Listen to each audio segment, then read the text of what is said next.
қазақ әдебиетінің бай қазынасына өзіне тән өрнекті сөз, өрелі туынды қалдырған, орасан зор шығармашылық ерен еңбегі мен елеулі үлес қосқан көрнекті қаламгерлеріміз бар. Сол қаламгерлеріміздің оқырман қауымға кеңінен танылған кітаптарының биылғы жылы мерейтойы.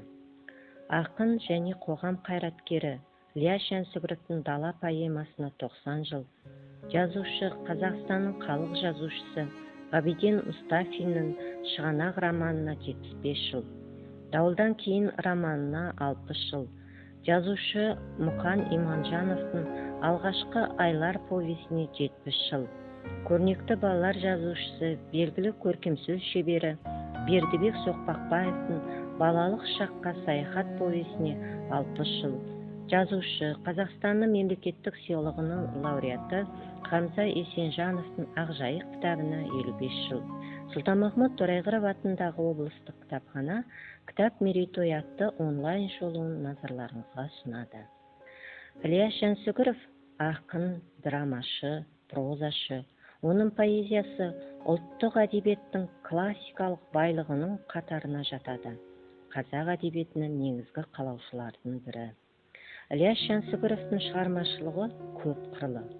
Ол поэзия, проза, драма саласында өнімді еңбектеніп, өзіндік қолтаңбасы айқын, көркем шығармалардың маржан шоғырын дүниеге келтірген қаламгер. Ілияс Жансүгіровтің 1930 жылы Қазақстанның 10 жылдығына арнап жазған атақты «Дала» поэмасы жас ақынды бүкіл республика көлеміне танытты. «Дала» поэмасы Ілиястың ғана емес, бүкіл қазақ поэзиясының жаңалығы болды. Поэманың негізгі қаһарманы халық. Ғабиден Мұстафин қазақ әдебиетінде өзіндік орны бар қаламгер. Қарағанды, Шығанақ, Дауылдан кейін, Миллионер сияқты көрнекті туындыларымен оқырмандарға танымал. Шығанақ романы шынайы өмірден алынған. Роман тарыдан мол өнім алу жөнінен бірнеше дүркін дүниежүзілік рекорд жасаған әйгілі диқан Шығанақ Берсиев өмірінен алып жазылған.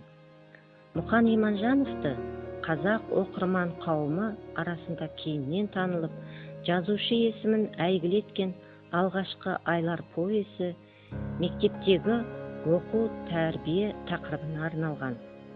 Оның басты кейіпкері білімді де жігерлі жас мұғалім Жақыпбек.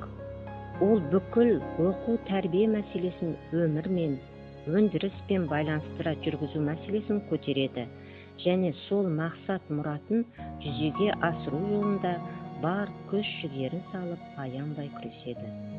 Мұқан Иманжановтың кезінде әдеби қауымның назарын аударған, жұртшылық жылы қабылдаған туындысы «Алғашқы айлар» повесі 1950 жылы жарық көрді.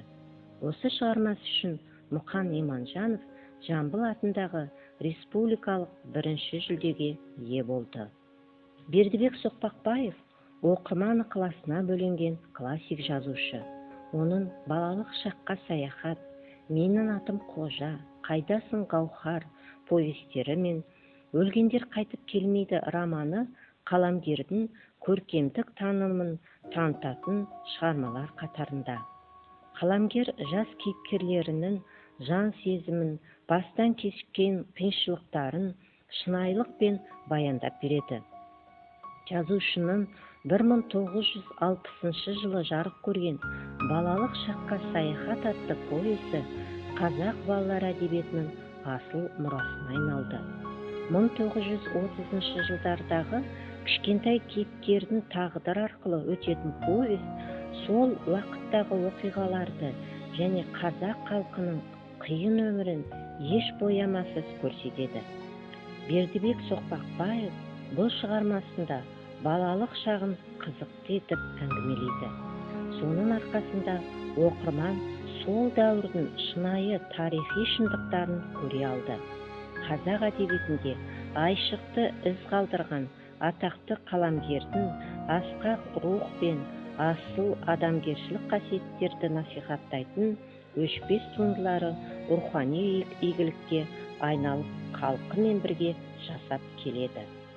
Жазушы Хамза Есенжановтың басты шығармасы Ақжайық трилогиясы Батыс Қазақстандағы тұтас бір кезеңнің оқиғаларына арналған. Автор отарлық езгіден қиналған халық бостандығы мен бақыт үшін күрескен ерлердің бейнелерін жасауымен қатар, нақты тарихта болған адамдардың өмір жолын шебер суреттеді.